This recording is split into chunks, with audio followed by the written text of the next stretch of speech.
अब यहाँ पर राजा परीक्षित जी और सुखदेव जी की बातें हो रही हैं, जहाँ राजा परीक्षित जी सुखदेव जी से प्रश्न करते हैं, प्रभु ऐसा क्या हुआ कि श्री हरि को वराह अवतार धारण करना पड़ा। तब सुखदेव जी बताते हैं कि एक बार प्रजापति दक्ष की पुत्री दीति संतान प्राप्ति की कामना से अपने पति कश्यप ऋषि के पास गई, और जिस समय वो गई वो समय था पूजा पाठ का समय, यानी कि गोधूली बेला जिसे हम बोलते हैं। ऋषि को कहा मुझे संतान प्राप्ति की इच्छा है। कश्यप ऋषि कहते हैं कि यह समय सही नहीं है। क्यों? क्योंकि इस समय भगवान को जपना चाहिए, क्योंकि इस समय जो शिव जी के गण हैं वो पृथ्वी की परिक्रमा करते हैं, वो सबके घर जाते हैं, और इस समय प्रभु को जो याद करता है उसके घर में हमेशा खुशियां रहती है। तो इस समय यह उचित नहीं है। परंतु पत्नी जिद कर लेती है तो ऋषि को जिद पूरी करनी पड़ती है। जिद पूरी की, बाद में स्नान ध्यान कर कर अपनी पूजा में लग। तिथि आई, पत्नी के आते ही ऋषि बोले कि देखो, कोई भी गलत कार्य अगर हम प्रभु के पूजा पाठ के समय करें और व्रत धारण तोड़ दें तो उसका फल कभी भी अच्छा नहीं होता, हमेशा पश्चाताप करना पड़ता है, पछताना पड़ता है। बोले कि तुम्हें पुत्र तो होंगे पर वो कभी भक्तों में उनका नाम नहीं आएगा। बोले दैत्य होंगे, राक्षस।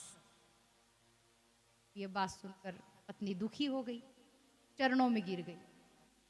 ये आप क्या कह रहे हैं? बड़ी प्रार्थना की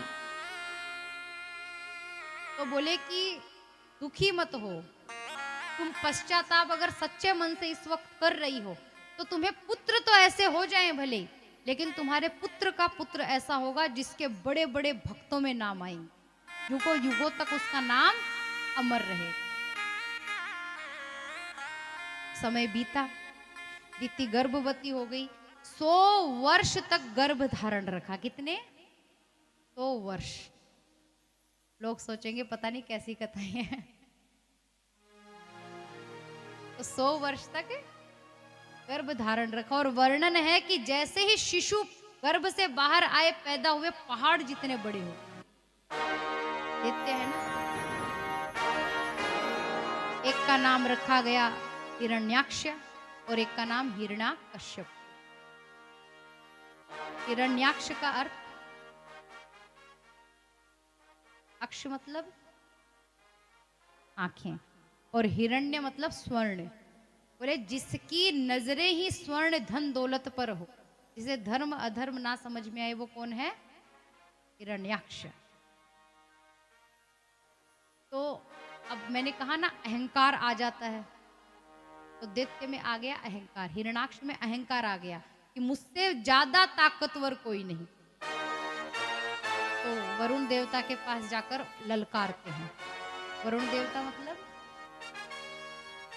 समुद्र। समुद्र के पास गए और ललकार रहे हैं कि आओ और मुझसे युद्ध करो, तुमसे ज्यादा विशाल मैं हूं। तब देवता बोले कि देखो, मुझ में तो भैया इतना सामर्थ्य है नहीं, परंतु हाँ, प्रभु पृथ्वी को लेने आएंगे तब आप उनसे युद्ध कर लेना। तब भगवान वराह अवतार लेते हैं, पृथ्वी को समुद्र से लेकर आ रहे हैं। तब रास्ते में हिरण्याक्ष रोक लेता है, बोलता है अगर पृथ्वी को ले जाना तो मुझसे युद्ध करो। ले जाने नहीं देते तो भयंकर युद्ध होता है दोनों के बीच।